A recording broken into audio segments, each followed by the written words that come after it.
আসসালামু আলাইকুম। আইডিএনএসসি লাইভ ক্লাসে সকলকে স্বাগতম। প্রিয় ষষ্ঠ শ্রেণীর শিক্ষার্থী বন্ধু, তোমরা কেমন আছো সবাই? আশা করছি এই করোনা পরিস্থিতিতে তোমরা সবাই বাসায় আছো, ভালো আছো, সুস্থ আছো। আজ আমরা তোমাদের বাংলা বইয়ের সপ্তবর্ণ অংশের যে আকাশ গল্পটি আছে সেই গল্পটি নিয়ে আলোচনা করব। এখন আমরা চলে যাচ্ছি, গল্পের নাম হচ্ছে আকাশ। আর এই গল্পটি রয়েছে তোমাদের বইয়ের পৃষ্ঠা নং 31-এ। আকাশ গল্পটি আব্দুল্লাহ আল মুতি রচিত একটি চমৎকার গল্প।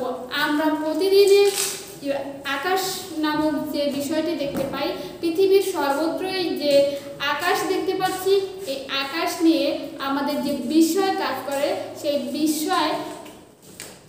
বিষয়ের যে ব্যাপারটা সেটি এখানে সম্পূর্ণ করা হয়েছে। যে বিষয়ের যে বিভিন্ন ধারণা, বিভিন্ন চিন্তাধারা, বিভিন্ন বিস্ময়কর যে আবিষ্কার নিয়ে আমরা কথা বলি, আকাশের যে বিভিন্ন বৈশিষ্ট্যগুলো আছে সেগুলো আসলে কি, সেই অজানা বিষয় নিয়েই আজকে আমাদের আকাশ গল্পটি।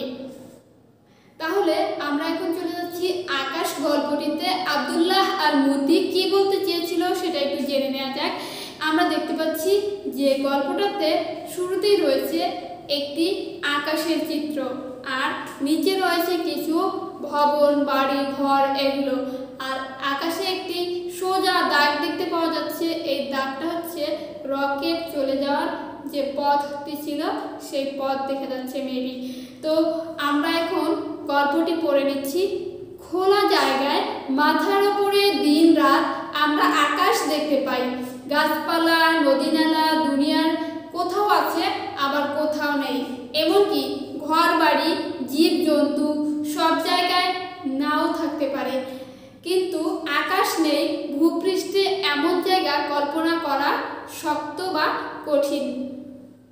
তোমরা একটু ভেবে দেখো তো, তোমাদের একটা এলাকায় দেখা যাচ্ছে যে নদীর পাশ দিয়ে বয়ে গেছে গ্রামের পাশ দিয়ে বয়ে গেছে একটি নদী। তো নদীর তীরের দৃশ্যটা যেরকম প্রাকৃতিক, তো যেই গ্রামে নদী নাই, যে অঞ্চলে নদী নেই, সে অঞ্চলের দৃশ্যটা কিন্তু ভিন্ন।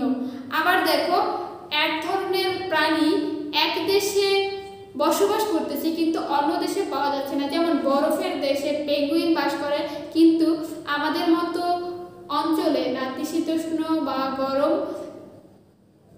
গরম প্রধান যে দেশগুলো রয়েছে সেখানে কিন্তু পেঙ্গুইন বাস করতে পারছে না। আবার গরম প্রধান দেশগুলোতে যে প্রাণীগুলো বাস করতেছে সেগুলো আবার শীত প্রধান দেশগুলোতে বাস করতে পারছে না। এরপরে দেখো, একটি মহাদেশই আছে যেখানে কোনো প্রাণী নাই, যেমন এন্টার্কটিকা মহাদেশ, মানুষ বসবাসের অযোগ্য, সেখানে মানুষ বসবাস করতে পারছে না, কারণ ওইখানকার আবহাওয়া মানুষ বসবাসের জন্য অনুকূলের না। তো এরকম আফ্রিকার জঙ্গলের কথা চিন্তা করি, সেখানে যে প্রাকৃতিক অবস্থাগুলো রয়েছে সেটা কিন্তু পৃথিবীর সমগ্র নেই। তো পৃথিবীর কোথাও কোথাও এক এক রকম বৈশিষ্ট্য, এক এক রকম প্রাকৃতিক যে বিষয়গুলো রয়েছে সেগুলো সব জায়গায় একই রকম নয়। তো দেখা যায় কোথাও ঘর বাড়ি আছে, কোথাও ঘর বাড়ি নেই, কোথাও এক ধরনের জীবজন্তু বাস করছে, কোথাও সেই জীবজন্তুগুলো বাস করছে না। তো এরকম জীব বৈচিত্র্য বা প্রকৃতির নানান রকম বৈচিত্র্যময় অবস্থা আছে, কিন্তু আকাশ নেই এমন একটি জায়গাও পৃথিবীতে নেই। কারণ আমাদের পৃথিবীটা হচ্ছে এরকম গোল একটি ভূখণ্ড। তো এই গ্রহ এর এই উপর পৃষ্ঠে আমরা বসবাস করতেছি, আমরা এই গ্রহের উপরে এখানে বসবাস করতেছি। প্রত্যেকটা মানুষই কিন্তু এর উপরে বসবাস করতেছে, কেউ কিন্তু এই পৃথিবীর ভিতরে বসবাস করতেছে না। তো এর চারপাশে রয়েছে মহাকাশ। পৃথিবীর চারপাশে ঘিরে রয়েছে একটা বড় বায়ুমণ্ডল, আর তার উপরে রয়েছে এক একটা স্তরের বায়ুমণ্ডলের পরবর্তীতে রয়েছে বিভিন্ন গ্রহ, উপগ্রহ, গ্রহাণু, তারপরে আছে নক্ষত্রমণ্ডল। আমাদের সৌরজগতের একটা গ্রহ হচ্ছে পৃথিবী। এছাড়াও কিন্তু আমাদের সৌরজগতে আরও কতগুলো গ্রহ রয়েছে, সৌরজগতের আরও 8টি গ্রহ রয়েছে। আর এরকম আরও অনেক অনেক সৌরজগৎ রয়েছে কোথায়? মহাকাশে।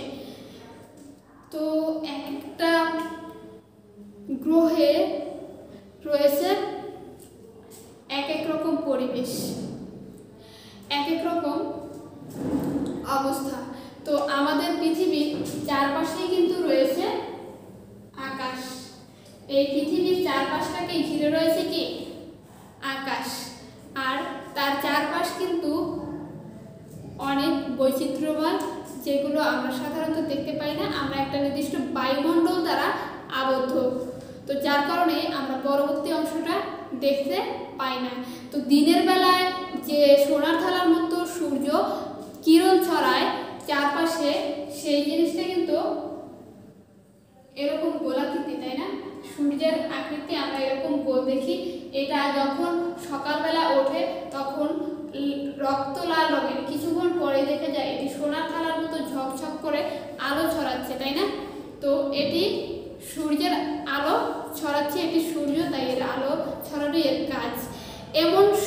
এমনকি আকাশে বিভিন্ন সময়ে নীল দেখায়, কখনো সাদা, কখনো কালো মেঘে ঢেকে থাকে আকাশ। শরতের আকাশ দেখতে নীল, সাদা, তুষার শুভ্র মেঘ ভেসে থাকে। তো এই যে আকাশের বিভিন্ন ধরনের বৈচিত্র্যময় চিত্র, এটা দেখানোর কারণ কি? ভোরে বা সন্ধ্যায় আকাশে কোনো অংশে নামে রঙের বন্যা, আমরা দেখতে পাই তখন আকাশে রয়েছে অনেক অনেক রং ছড়ানো ছিটানো, কোথাও কালো কালো, কোথাও ধূসর, কোথাও লাল, কোথাও বেগুনি, লাল আর নীলে একসাথে মিলে বেগুনি রং ধারণ করছে, আবার কোথাও দেখা যাচ্ছে কালো বা নীল বা ধূসর বিভিন্ন রং। এরকম আকাশের রঙগুলোকে ছড়িয়ে ছিটিয়ে একাকার হয়ে আছে, এটা রঙের বন্যার মতো দেখাচ্ছিল। কখনো বা সারা আকাশে ভেসে থাকে লাল আলোতে। আমরা কি কখনো লক্ষ্য করেছি যখন সূর্যটা ওঠে বা সূর্যটা ডোবে তখন আকাশের কি অবস্থা হয়? তখন দেখা যায় যে আকাশে একটি রক্ত স্রোত ভেসে যাচ্ছে, ওইখানে পুরো জায়গাটা লাল আলোতে ভরে যায়। রাতের আকাশ সচরাচর কি রঙের হয় বলতো?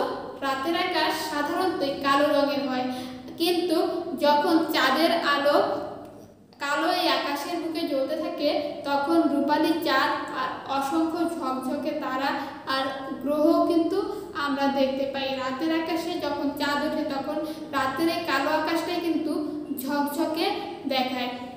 আগেকার দিনে লোকেরা তাহলে চাঁদ আকাশকে নিয়ে কি ভাবতো সেটা একটু দেখি।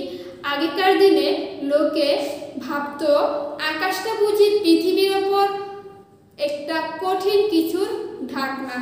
ধরো আমরা একটা হাঁড়ির কথা চিন্তা করি, এরকম একটা হাঁড়ি, তো সেই হাঁড়িটার উপর একটা কঠিন ঢাকনা রয়েছে, তো এরকম সেই ঢাকনাটা দেয়া আছে, তো এরকম একটি ঢাকনা।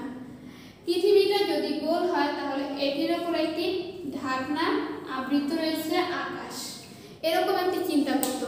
তো তাহলে দেখি সত্যিকার অর্থে আকাশটা কি সেটা আমাদের জানা দরকার, তাই না? আগেকার দিনে কী ভাবতো, বর্তমানের মানুষ কী ভাবে, ভাবনাটা কি আমাদের সবসময় সঠিক হয়?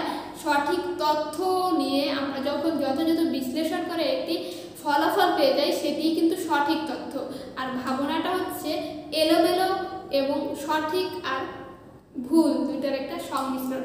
তো আমরা দেখছি তারা কখনো কখনো ভাবতো আকাশটা পরতে পরতে ভাগ করা, আকাশটা কি এক একটা ভাগে আলাদা আলাদা ভাগ করা, যেমন বাংলাদেশের জন্য একটা খণ্ড আকাশ, এরপরে অন্যান্য দেশের জন্য আকাশটা অন্য রকমের, কারণ দেখা যাচ্ছে আকাশে কোথাও এক জায়গায় বৃষ্টি হচ্ছে, কোথাও প্রচুর রোদ ঝরছে, তো এই জন্য তারা ভাবতো যে আকাশটা খণ্ডে খণ্ডে ভাগ করা। তো আমরা আজকে কি জানি সেটা একটু দেখে নিই। আমরা জানি আজকের দিনের আমরা যে আকাশটা দেখতে পাচ্ছি, আকাশের যে নীল চাঁদোয়া বা নীল রঙের যে একটা আবরণ, সেই আবরণটা সত্যি সত্যি কঠিন কোনো জিনিসের তৈরি নয়। আসলে এটি নিতান্তই একটি গ্যাসে ভর্তি ফাঁকা জায়গা। আমরা দেখছি যে একটা প্লেন কিভাবে ভো করে আকাশের উপরে উড়ে চলে যায়, সেটা কিভাবে মহাকাশে যায় আমরা কি কখনো ভেবে দেখেছি? এটা যদি একটা কঠিন কোনো কিছু ঢাকনা হতো তাহলে একটা সাধারণ রকেট কিভাবে এটা ফুরে মহাকাশে পাড়ি দেয়। তো এটা কি তাহলে? এটি হচ্ছে একটি গ্যাস ভর্তি ফাঁকা জায়গা। এটা হচ্ছে বায়ুমণ্ডলের এক একটা স্তর, কতগুলো স্তর নিয়ে এই আকাশটা গঠিত। আর সেই আকাশটাকে আমরা নিচে থেকে দেখি একটা বড় একটা ঢাকনার মতো, তাই না?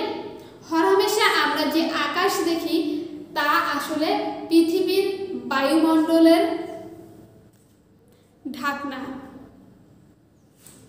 আমরা সবসময় যে আকাশটা দেখি সেটা কি পৃথিবীর বায়ুমণ্ডলের ঢাকনা।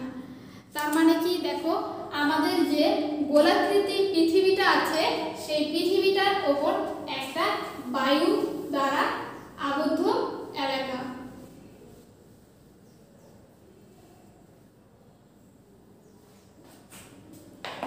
এটি যদি আমাদের পৃথিবী চিন্তা করি যে আমাদের পৃথিবীটা গোল, এই পৃথিবী মহাকাশের সৌরজগতের একটি কক্ষপথে ঘুরছে, আর এই গ্রহের চারপাশের অংশটা কিন্তু ফাঁকা, তাই না?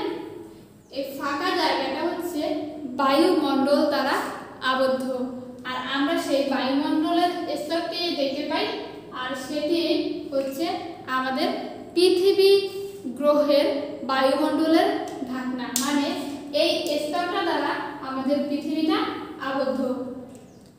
আর এটি কিন্তু খুব শক্ত কঠিন কিছু না, এটি হচ্ছে গ্যাস ভর্তি একটি ফাঁকা জায়গা।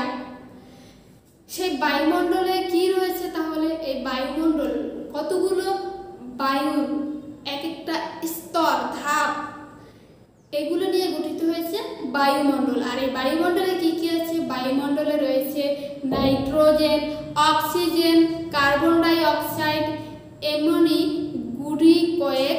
গুটি কয়েক বর্ণহীন মিশেল গ্যাস। মানে nitrogen, hydrogen, carbon die oxide এই জাতীয় অনেকগুলো গ্যাস একসাথে মিশে একটি আবরণ বা স্তর তৈরি করেছে, আর সেইটাই হচ্ছে বায়ুমণ্ডল। আর আছে কি? পানির বাষ্প, জলীয় বাষ্প, আর আছে ধুলোকণা। আমাদের পৃথিবীতে যে মাটির স্তর দেখতে পাচ্ছি এগুলো কিন্তু একটা ক্ষুদ্র ক্ষুদ্র কণা, সবসময় বাতাসে ভাসতে থাকে। আমরা দেখি যখন সূর্যের আলো তীক্ষ্ণভাবে পড়ে তখন ধূলিকণাগুলো এরকম উঠতেছে, কিন্তু সব জায়গায় কিন্তু ধূলিকণা আমরা চোখে দেখতে পাচ্ছি না, কিন্তু অণুবীক্ষণ যন্ত্র বা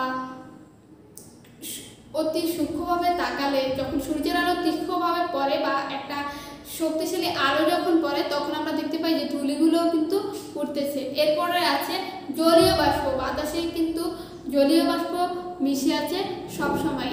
যখন জলীয় বাষ্পের পরিমাণ বেশি থাকে তখন বাতাসটা কিন্তু ভ্যাপসা আর ভারী মনে হয়। তো বাতাসে কি কি থাকে আমরা দেখতে পাচ্ছি, বাতাসে আছে nitrogen, oxygen, carbon die oxide, hydrogen, এমনকি গোটা কয়েক বর্ণহীন গ্যাস। আর এছাড়াও আছে পানীয় বাষ্প বা জলীয় বাষ্প আর ধূলিকণা।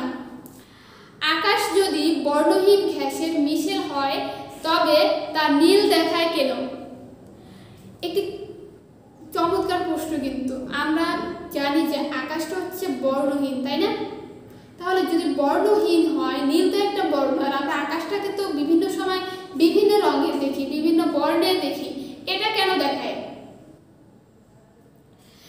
তবে তা নীল রঙের দেখানোর কারণ হচ্ছে মাঝে মাঝে সাদা আকাশ আর লাল রঙের খেলায় দেখি কি করে এই যে আকাশটা বিভিন্ন রঙের দেখি, এটি কি? আসলে সাদা মেঘে রয়েছে জলীয় বাষ্পে জমে তৈরি অতি ছোট ছোট অসংখ্য পানির কণা। আমরা যে সাদা মেঘগুলো দেখতে পাচ্ছি সেগুলো কি ছোট ছোট জলীয় বাষ্পগুলো একসাথে জমে তখন বরফ তৈরি হয়, আর সেই বরফের টুকরাটাই হচ্ছে সাদা মেঘ। আর আকাশের রং তখন সাদা ধারণ করে। আর কালো কেন ধারণ করে? এই জলীয় বাষ্প সাথে যখন ধূলিকণাগুলো যুক্ত হয় তখন আকাশের এই মেঘের রং কালো রং ধারণ করে। সূর্যের আলো তার ভিতর দিয়ে আসতে পারে না, তাই সেই মেঘের রং হয় কালো। আকাশের গায়ে যখন মেঘের কণাগুলো বাষ্প জমার ফলে ভারী হয়ে পানির কণা তৈরি হয়, তখন সূর্যের আলো তার ভেতর দিয়ে প্রবেশ করতে পারে না, আর তখন সেই মেঘের রং হয় কালো। কিন্তু সারা আকাশ সচরাচর কেন নীল রঙের হয়? আকাশ নীল দেখায় বায়ুমণ্ডলের নানান গ্যাসের অণু আছে বলে, আর এই সব গ্যাসের কণা খুব ছোট মাপের আলোর ঢেউ সহজে ঠিকরে ছিটিয়ে দিতে পারে। আর তাই এই ছোট মাপের আলোর ঢেউগুলোই আমরা দেখি নীল রং হিসেবে। পৃথিবীর ওপর যে হাওয়ার স্তর আছে বলেই পৃথিবীর আকাশটা নীল রং দেখায়। নীল রং দেখানোর রহস্যের কারণটা কি? নীল রং দেখানোর কারণ হচ্ছে বায়ুমণ্ডলের নানান গ্যাসের অণু ছড়িয়ে আছে, ছোট ছোট কণাগুলো কি ছড়িয়ে আছে। এই কণাগুলো গ্যাসের কণাগুলো কি করে খুব ছোট, আর এই ছোট কণাগুলো আলোর ঢেউ সহজে ঠিকরে ছিটিয়ে দিতে পারে না, দেখো ছোট ছোট যে গ্যাসের কণাগুলো রয়েছে সেই গ্যাসের কণাগুলো কিন্তু রঙহীন, কিন্তু এই কণাগুলোর উপর যখন আলো পড়ে তখন এগুলো একটা ঢেউয়ের মতো কাজ করে। তো এই ঢেউগুলো কি করে চারিদিকে যখন ছড়িয়ে যায়, ঠিকরে চারিদিকে ছিটে যায়, তখন কি হয় এটা নীল রঙের একটি ঢেউয়ের মতো দেখায়। আর সেই ছোট ছোট আলোর যে ঢেউগুলো রয়েছে আমরা সেগুলোই দেখি নীল রং হিসেবে। অর্থাৎ পৃথিবীর ওপরে যে হাওয়ার স্তর রয়েছে, যে বায়ুর স্তর রয়েছে, তাই আমরা পৃথিবীতে আকাশকে নীল রঙের দেখতে পাই। সকাল, দুপুর, সন্ধ্যা এক এক সময় আকাশের রং হুবহু একরকম থাকে না। এর কারণও পৃথিবীর ওপর যে বায়ুমণ্ডল আছে সেই বায়ুমণ্ডল সূর্য থেকে যে আলো আমাদের চোখে পড়ে তাকে পৃথিবীর ওপরকার বিশাল হাওয়া স্তর পেরিয়ে আসতে হয়। দুপুরবেলা এই আলো আসে সরাসরি, প্রায় লম্বালম্বিভাবে হাওয়ার স্তর ফুরে, কিন্তু সকালবেলা এই আলো আসে তেসরাভাবে হাওয়ার স্তর পেরিয়ে। আমরা দেখি, চিন্তা করি, দুপুরবেলা দেখা যায় যে আমাদের ঠিক মাথার উপরে এই সূর্যটা উঠে আসে, তাই না? কিন্তু যখন সকালবেলার সূর্যটা দেখতে পাই তখন দেখি পূর্ব দিকে একদম গাছগাছালি বা সোজা মাঠের পিছন থেকে এরকম করে উঁকি দিয়ে সূর্যটা আস্তে আস্তে উঠতেছে। প্রথম দিকে দেখা যায় যে এতটুকু উঠছে, তারপরে এতটুকু উঠছে, ধীরে ধীরে সূর্যটা কি হয় উঠতে উঠতে উপরের দিকে উঠতে উঠতে সরাসরি মাথার উপরে চলে আসে দুপুরের দিকে। তো এভাবে আবার যখন দুপুর গড়িয়ে যায়, বিকেল হয়ে যায়, সন্ধ্যা হয়ে যায়, তখন কি ধীরে ধীরে সূর্যটা পশ্চিম দিকে হেলতে থাকে। পশ্চিম দিকে হেলার একটা পর্যায়ে কি হয় সূর্যটা অস্ত যায়, তাই না?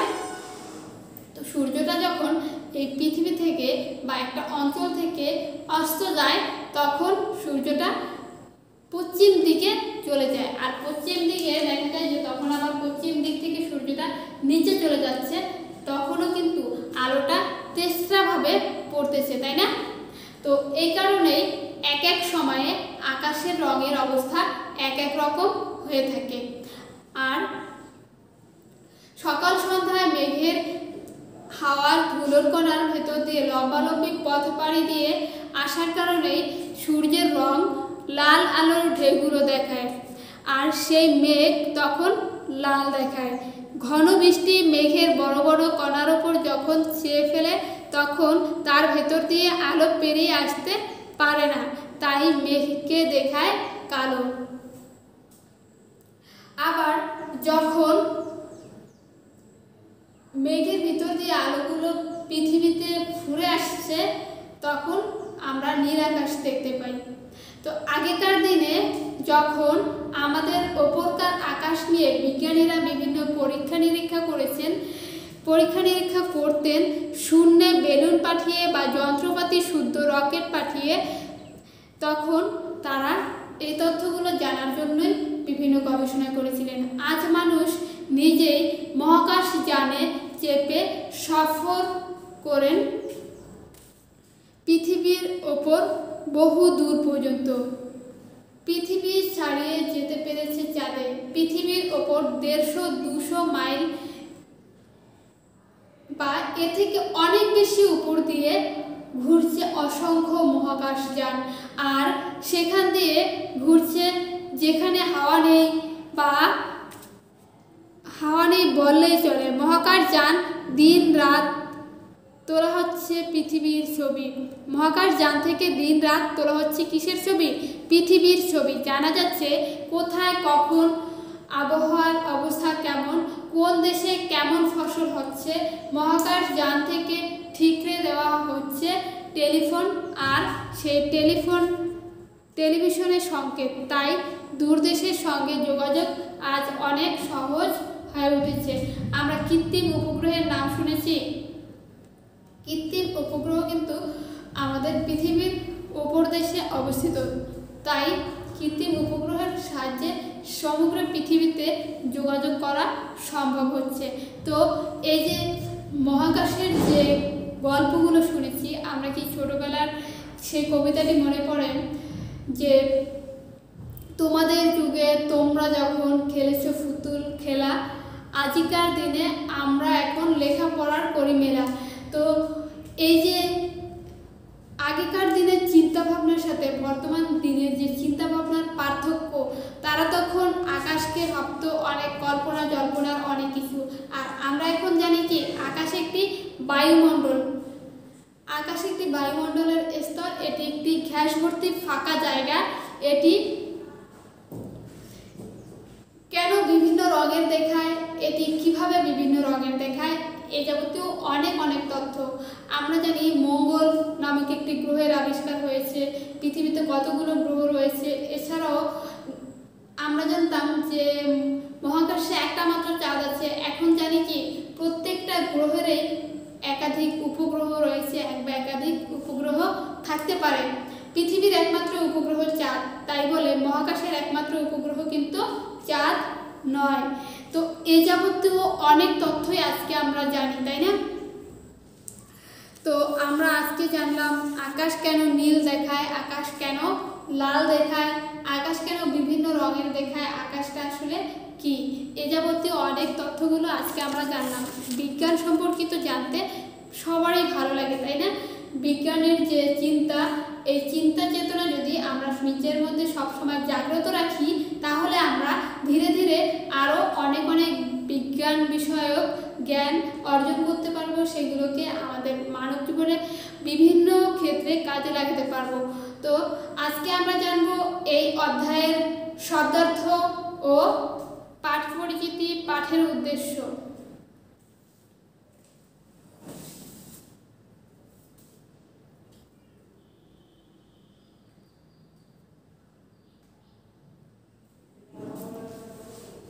প্রিয় শিক্ষার্থী বন্ধু, আমরা এখন দেখব শব্দের অর্থ। আমরা এই পাঠটি পড়ার পরে আমরা যে শব্দের অর্থগুলো, যে শব্দগুলো কঠিন মনে হয়েছে সেই শব্দগুলো আমরা এখানে লিপিবদ্ধ করেছি। এছাড়াও তোমাদের পাঠ্য বইয়ে আরও কিছু শব্দ আছে, সেই শব্দগুলো তোমরা আয়ত্ত করে নেবে। এখন আমরা দেখতে পাচ্ছি একটি শব্দ ভূপৃষ্ঠ। এই শব্দটি দিয়ে আসলে কি বোঝানো হয়েছে? পৃথিবীর উপরের অংশকে ভূপৃষ্ঠ বলা হয়। পৃথিবীর উপরের অংশ, পৃথিবী হচ্ছে এরকম গোলাকৃতি একটি গ্রহ, আর জীব এবং প্রাণী, জীব প্রাণী, উদ্ভিদ যাই বলো সব কিছুই কিন্তু পৃথিবীর এই উপরের অংশে বসবাস করতেছে। সরি, এই যে এই অংশটা, এই উপরের যে পৃষ্ঠটা, এই উপরের পৃষ্ঠে বসবাস করতেছে, আর এই অংশটাকে বলা হয় ভূপৃষ্ঠ। এখন আমরা দেখছি পরের শব্দ কি আছে। পরের শব্দে আছে সচরাচর। সচরাচর মানে হচ্ছে সাধারণত। এরপর আছে চাঁদোয়া। চাঁদোয়া মানে হচ্ছে সামিয়ানা। আমরা অনেকেই সামিয়ানা শব্দের সাথে পরিচিত না। সামিয়ানা মানে হচ্ছে কাপড়ের তৈরি যে ছাউনি, আমরা চান্দিনা বলি আঞ্চলিক ভাষায় যে শব্দটাকে, সেটি চাঁদোয়া, সামিয়ানা বা কাপড়ের ছাউনি যেটাই বলি না কেন একই কথা। এরপর আমরা পাচ্ছি পরতে। পরতে মানে হচ্ছে স্তরে স্তরে। আর এরপর আছে কণা। কণা শব্দটি আমার জন্য একটি বিশেষ শব্দ, তাই এটি লিপিবদ্ধ করা হয়েছে। কণা মানে হচ্ছে বস্তুর অতি ক্ষুদ্র অংশ। কণা মানে বস্তুর অতি ক্ষুদ্র অংশ। শিক্ষার্থী বন্ধুরা, পরবর্তী শব্দ আমরা দেখতে পাচ্ছি মিশেল। মিশেল মানে মিশ্রণ। আর লম্বভাবে, ষষ্ঠ শ্রেণীতে তোমরা গণিত অংশে অবশ্যই লম্ব শব্দটির সাথে পরিচিত হয়েছো। এইভাবে খাড়া খাড়া, এই যে একটি সরলরেখার উপর অবস্থিত যে খাড়া বা লম্বালম্বি ভাবে যে রেখাটি দাঁড়িয়ে আছে, এটি লম্ব প্রকাশ করে। আর এই লম্ব ভাবে মানে হচ্ছে খাড়া ভাবে, এরকম খাড়া ভাবে যে কিরণটা দিচ্ছে সেটি লম্বভাবে কিরণ দেয়। খাড়া ভাবে যে দাঁড়িয়ে আছে সেটি লম্বভাবে দাঁড়িয়ে আছে, তাই না? তো আমরা এই অবস্থাটাকে বলি লম্বভাবে, আর এর মানে হচ্ছে খাড়া ভাবে। তো আরেকটা শব্দ দেখতে পাচ্ছি ফুরে। ফুরে অর্থ কি? আমরা পঞ্চম শ্রেণীতে জেনেছিলাম যে দেখবো আমি আকাশ ফুরে, তো চড়বো আমি আকাশ ফুরে বা দেখবো আমি আকাশ ফুরে কবি কাজী নজরুল ইসলামের সংকল্প কবিতার মধ্যে আমরা এই ফুরে শব্দটি পেয়েছিলাম। এই ফুরে মানে হচ্ছে ভেদ করে বা চিরে। ফুরে মানে ভেদ করে বা চিরে। এরপরে কি দেখতে পাচ্ছি সংকেত। সংকেত মানে কি?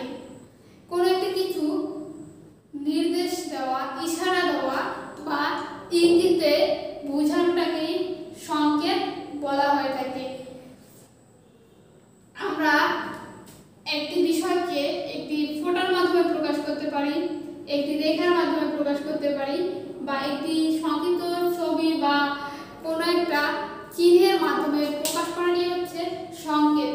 সরাসরি না, ইঙ্গিত বা ইশারার মাধ্যমে কোনো কিছু প্রকাশ করা। তাহলে আমরা শব্দার্থের যে অন্যান্য শব্দগুলো রয়েছে, যেমন মহাকাশযান, রকেট, টেস্টা, এরপর স্তর, হুবহু, জলীয় বাষ্প, এই শব্দগুলো পড়ে নেব। আর এখন আমরা চলে যাচ্ছি এই পাঠটি পড়ার উদ্দেশ্য ছিল কি। আমরা যে আকাশ গল্পটি পড়ে নিলাম, এই আকাশ গল্প পাঠের উদ্দেশ্য কি? এই আকাশ গল্পটা যদি আমরা না পড়তাম, তাহলে কিন্তু সেই আগেকার দিনের মানুষের মতো আমরা যদি বিজ্ঞানকে না জানতাম, এভাবে মহাকাশযান পাঠিয়ে এবং বিভিন্ন গবেষণার মাধ্যমে যদি আমরা না জানতাম যে আকাশ একটি বায়ুমণ্ডলের স্তর, এটি কোনো ঢাকনা নয়, এটি কোনো কঠিন বস্তুর বা কঠিন উপাদানের ঢাকনা নয়, তাহলে আগেকার দিনের মধ্যে আমাদের বিশ্বাস করতে হতো। আর আমরা এখন এই আকাশ গল্পটি পাঠের মাধ্যমে একটি বিজ্ঞানভিত্তিক ধারণা পেলাম। আর এই পাঠের উদ্দেশ্য হচ্ছে বিজ্ঞান চেতনা জাগ্রত করা। আমরা শুধু আকাশ কেন, মহাকাশের বিভিন্ন বস্তু, পৃথিবীর বিভিন্ন বস্তু কি ঘটছে, কেন ঘটছে, কিভাবে ঘটছে, আর এই ঘটনাগুলো যদি পর্যবেক্ষণ করি, তাহলে কিন্তু আমরা এই তথ্যগুলো, এই উত্তরগুলো পেয়ে যাই। আর এই উত্তরগুলো পেলে আমরা সেই উত্তরগুলোকে আরো বিভিন্ন ধরনের কাজে ব্যবহার করতে পারি। আবার দেখো, আমাদের যে বিষয়টা ক্ষতি করছে, এই ক্ষতির হাত থেকে কিভাবে রক্ষা করতে পারি, যে বিষয়টা আমাদের ভালো কাজ করছে বা উন্নতি করছে, সেই উন্নতিটা আরো ধীরে ধীরে বাড়ানো যায় কিভাবে, সেই চিন্তা করতে পারি। তো এভাবে যদি বিজ্ঞানভিত্তিক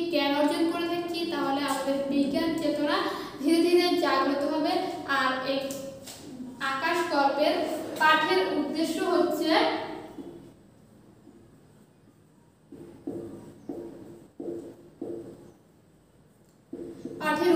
কি বলতো? বিজ্ঞান চেতনাকে জাগ্রত করা।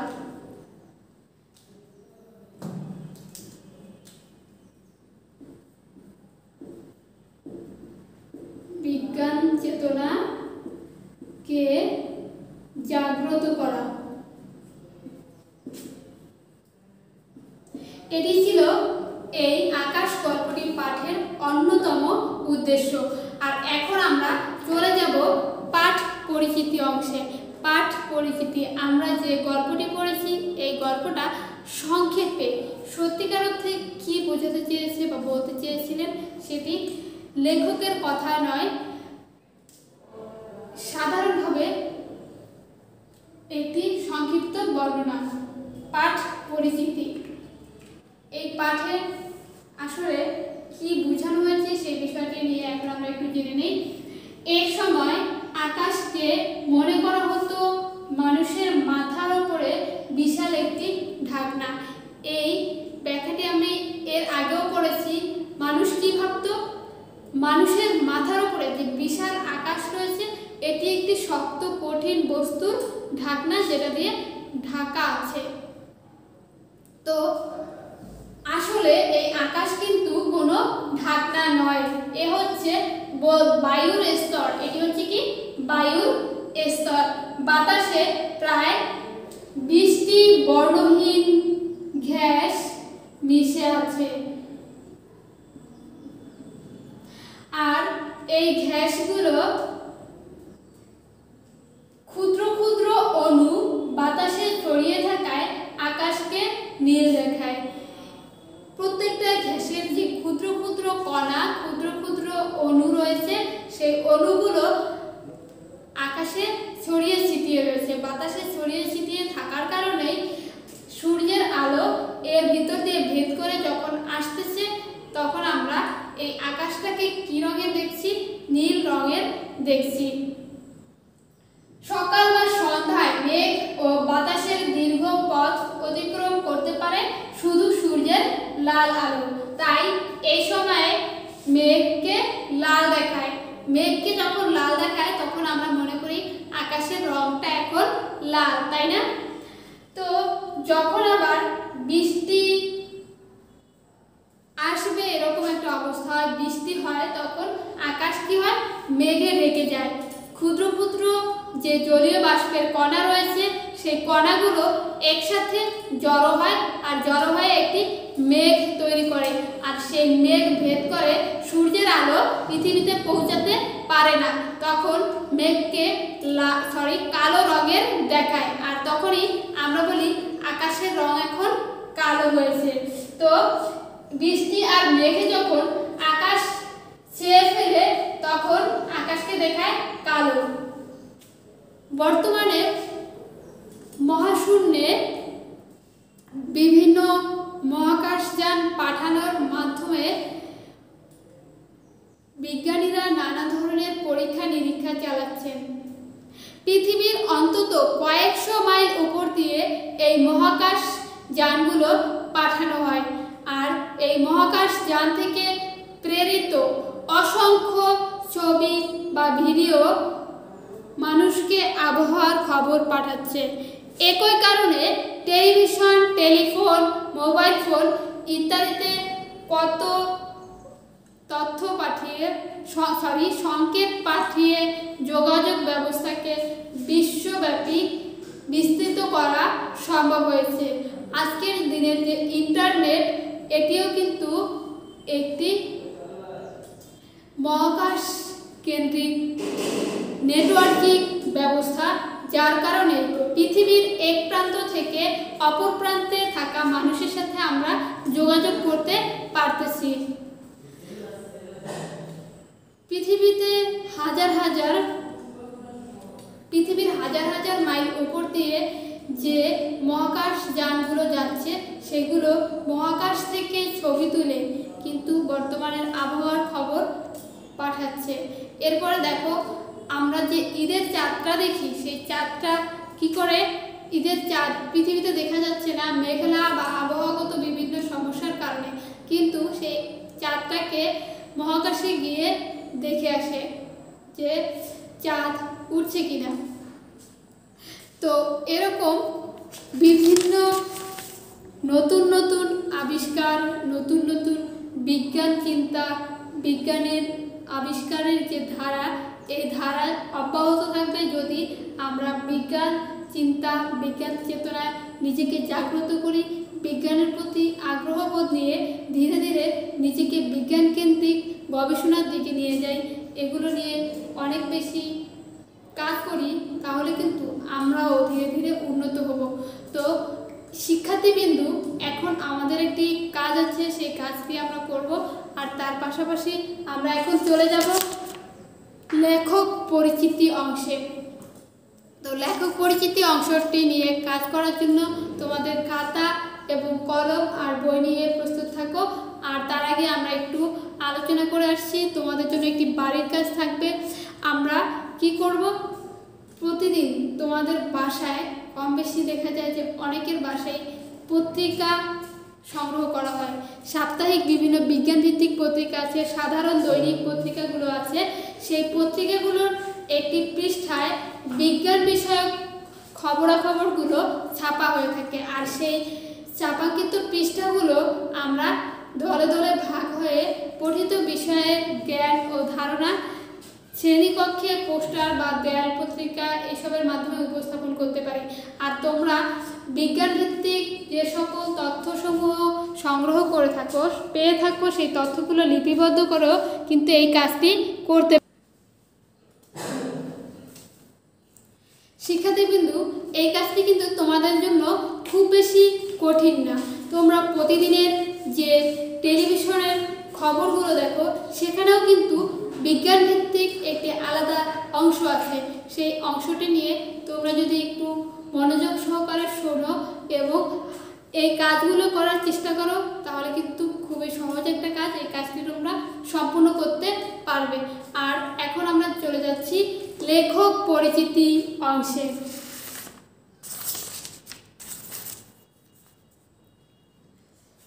লেখক পরিচিতি এই অংশটি নিয়ে কাজ করা কিন্তু অনেক মজার একটি বিষয়। কারো সম্পর্কে জানতে সবারই কিন্তু ভালো লাগে কাজ করে, তাই না? ধরো তোমাকে যদি বলি আজকে আমি একজন বিখ্যাত মনীষীর গল্প বলবো, তাহলে অবশ্যই তোমার ইন্টারেস্টটা অনেক গুণ বেড়ে যাবে, তাই না? তো আমরা প্রত্যেকটা গল্প বা কবিতা পাঠের পরে তার লেখক বা কবির একটি পরিচিতি জানতে পারি। এই পরিচিতিটা জানার মাধ্যমে তার সম্পর্কে অনেকগুলো ধারণা আমরা পেয়ে থাকি। এটি খুবই মজার একটি বিষয় আর এটি ভালো লাগা একটি বিষয়। আর আমরা আজকে এই বিষয়টি নিয়ে আলোচনা করব।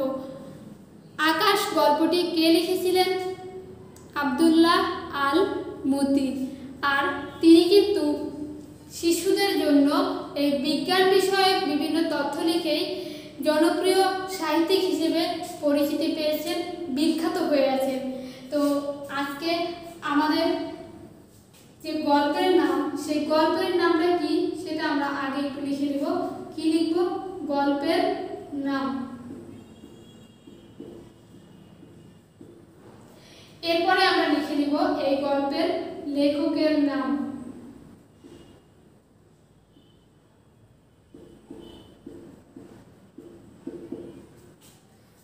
তারপরে এই লেখক সংক্রান্ত যে তথ্যগুলো দেওয়া আছে সেগুলো একে একে পরে আমরা সংক্ষিপ্ত একটি নোটের মতো করে লিখে নিব। শিক্ষার্থী বন্ধুরা, আমরা এখন আলোচনা করতে যাচ্ছিলাম লেখক পরিচিতি। লেখক পরিচিতি অংশের জন্য তোমাদের খাতা কলম নিয়ে বসতে বলা হয়েছিল। আশা করি তোমরা কাজটি করছো। এখন আমাদের মতো এইভাবে কতগুলো টিপস অনুসারে এগুলোকে সাজিয়ে ফেলো। আমরা প্রথমেই লিখছি গল্পের নাম। আমরা যে গল্পটির কবি পরিচিতি সম্পর্কে জানতে যাচ্ছি তার লেখকের নাম আর এই গল্পের নামটি আমরা প্রথমেই লিখে নিচ্ছি।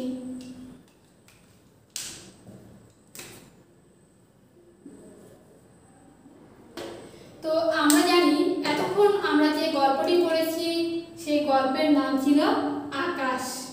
আর আকাশ গল্পের লেখক ছিল আব্দুল্লাহ আল মতি। লেখক আব্দুল্লাহ আল মতির জন্ম তারিখ ছিল 1930 সালে। সে কত সালে জন্মগ্রহণ করেছে? 1930 সালে। আর সে কোথায় জন্মগ্রহণ করেছে? সিরাজগঞ্জ জেলার ফুলবাড়িয়া উপজেলায় সে জন্মগ্রহণ করেছিল 1930 সালে। তাই এই দুইটা বিষয়কে আলাদা আলাদাভাবে আমরা লিপিবদ্ধ করলাম। প্রথম ছিল জন্ম তারিখ 1930 সাল, এরপরে জন্মস্থান কোথায় জন্মগ্রহণ করেছে? ফুলবাড়ি, সিরাজগঞ্জ। এরপরে আমরা জানলাম যে লেখক ছোটদের জন্য অনেকগুলো বই লিখেছেন, আর তার লেখার মূল উদ্দেশ্যই ছিল বিজ্ঞানের অনেক জটিল, রহস্যময়, অজানা যে ঘটনা যেগুলো ছিল সেই ঘটনাগুলোকে অনেক আকর্ষণীয় এবং সহজভাবে তুলে ধরা। আর এই তুলে ধরার মাধ্যমে বিজ্ঞানের অনেক অনেক কঠিন ও সহজ রহস্যময় দিকগুলো আমরা অনেক সহজে জানতে পারছি। আর এখন আমরা দেখব যে লেখক আমাদের জন্য কি কি বই লিখেছিলেন। লেখক আমাদের জন্য অনেকগুলো মজার বই লিখে গিয়েছিলেন। আমরা দেখছি প্রথমেই আছে এসো বিজ্ঞানের রাজ্যে, অবাক পৃথিবী, আবিষ্কারের নেশায়, রহস্যের শেষ নেই, জানা অজানার দেশে, সাগরের রহস্য পুরী, আর ছিল আই বৃষ্টি ঝেপে, ফুলের জন্য ভালোবাসা ইত্যাদি। লেখক আমাদের জন্য অনেকগুলো বিজ্ঞান ভিত্তিক বই লিখে গেছেন, যেগুলো পড়ার মাধ্যমে আমরা বিজ্ঞানের অনেক রহস্যময় বিষয়গুলো সম্পর্কে জানতে পারি। আমরা আবারও দেখছি লেখক আমাদের জন্য কি কি বই উপহার রেখেছেন। এসো বিজ্ঞানের রাজ্যে, এই বইটিতে অনেক মজার মজার কিছু ঘটনা আছে, যেগুলো পড়ে তোমরা অনেক আনন্দিত হবা এবং বিজ্ঞান এর জ্ঞান সমৃদ্ধ হবা। এরপর আছে অবাক পৃথিবী, এটিও একটি বিজ্ঞান ভিত্তিক বই। আবিষ্কারের নেশায়, রহস্যের শেষ নেই, জানা অজানার দেশে, সাগরের রহস্য পুরী, আই বৃষ্টি ঝেপে, ফুলের জন্য ভালোবাসা। সবগুলো বই অনেক অনেক সুন্দর এবং অসাধারণ। আর এই বিজ্ঞান মনস্ক কবি তার বিজ্ঞান ভিত্তিক লেখার জন্য অনেকগুলো পদক পুরস্কার ভূষিত হয়েছিলেন। অনেকগুলো পদক পুরস্কার সম্মান এগুলো অর্জন করেছিলেন। সেই পুরস্কারগুলোর মধ্যে অন্যতম দুইটা পুরস্কারের নাম আমরা এখানে উল্লেখ করেছি। এক ছিল বাংলা একাডেমি পুরস্কার, আর অপরটি ছিল ইউনেস্কো আন্তর্জাতিক কলিঙ্গ পুরস্কার। লেখক আব্দুল্লাহ আল মতি যে দুইটা পুরস্কার পেয়েছিলেন, অন্যতম দুইটা পুরস্কার, সেগুলো ছিল কি কি? বাংলা একাডেমি পুরস্কার আর ইউনেস্কো আন্তর্জাতিক কলিঙ্গ পুরস্কার। এই বিশ্ববিখ্যাত বিজ্ঞানভিত্তিক লেখক 1998 সালে ঢাকাতে মৃত্যুবরণ করেন। তাহলে সে মৃত্যুবরণ করেন কত সালে? 1998 সালে। আর কোথায়? ঢাকাতে। সে কত সালে মৃত্যুবরণ করে? 1998 সালে। আর কোথায় মৃত্যুবরণ করে? ঢাকাতে। এই তার মৃত্যুর মধ্য দিয়ে আমরা শেষ করছি তার লেখক পরিচিতি অংশটি। লেখক আব্দুল্লাহ আল মতি আমাদের জন্য কি কি রেখে গেছেন, তিনি কোথায় জন্মগ্রহণ করেছেন, কত সালে জন্মগ্রহণ করেছেন, আর সে কি কি পুরস্কার পেয়েছে ও কত সালে সে মৃত্যুবরণ করেছিল। তো শিক্ষার্থী বন্ধুরা, আমরা এই পাঠে আজকে আকাশ গল্পটি সম্পর্কে জানলাম। এই পাঠের শব্দার্থ, টিকা, পাঠের উদ্দেশ্য, পাঠ পরিচিতি, লেখক পরিচিতি, এই বিষয়গুলো সম্পর্কে জেনেছি। আরও একটি বাড়ির কাজ আমরা দেখেছি। আর আগামী দিনের আলোচনায় থাকবে এই অধ্যায় থেকে কিছু নমুনা প্রশ্ন আর সৃজনশীল প্রশ্ন। শিক্ষার্থী বন্ধুরা, এই সৃজনশীল প্রশ্নগুলো নিয়ে তোমরা অবশ্যই নিজে নিজে উত্তর সমাধানের চেষ্টা করবে। গত পরীক্ষার আলোচনায় অবশ্যই তোমরা জেনেছো যে সৃজনশীল প্রশ্নের উত্তর কিভাবে করতে হবে, সৃজনশীল প্রশ্ন উত্তর দেওয়ার বিভিন্ন পদ্ধতি বা নিয়ম। আর সৃজনশীল প্রশ্ন সম্পর্কিত আলোচনা নিয়ে আগামীকালকের আলোচনাটিও থাকছে। আর সাথে থাকছে আকাশ গল্পটির পুনর্দীক্ষণ। আমরা এই আকাশ গল্পটি থেকে সৃজনশীল প্রশ্নের উত্তরগুলো কিভাবে করব সেই সম্পর্কিত আলোচনাও থাকবে। আর আজকের ক্লাসে তোমরা এত দীর্ঘ সময় আমাদের সাথে থাকার জন্য অনেক অনেক ধন্যবাদ। আজকের আলোচনাটুকু তোমাদের জীবনে বিভিন্ন ক্ষেত্রে ব্যবহার করতে পারবে আর ব্যবহার করবে এই প্রত্যাশায় আজকের ক্লাস আমি এখানে শেষ করছি। সবাইকে অনেক অনেক ধন্যবাদ। আসসালামু আলাইকুম।